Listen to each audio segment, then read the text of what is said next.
তো দর্শক ভাই ও বোনেরা, আপনারা দেখতে পাচ্ছেন এই যে এখানে ক্যামেরাটা এখানে আনেন, এইখানে আমাদের গুড় বানানোর প্রসেসিং চলছে।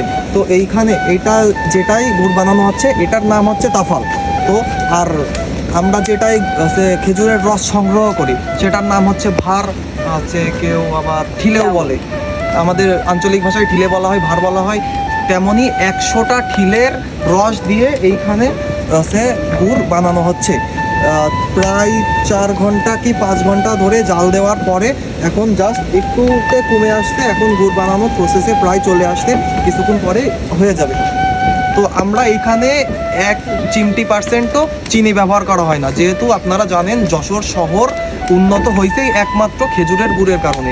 খেজুরের গুড় যশোর যেই পরিমাণে দেয়, যেই যত বেস্ট কোয়ালিটিতে দেবে, বাংলাদেশের কোনো জেলা দিতে পারবে না। আর আমরা ক্লাসি এগ্রো ভিলেজ, একটু জুম করেন, আমরা ক্লাসি এগ্রো ভিলেজ, আমরা যশোরেরই একটি প্রতিষ্ঠান।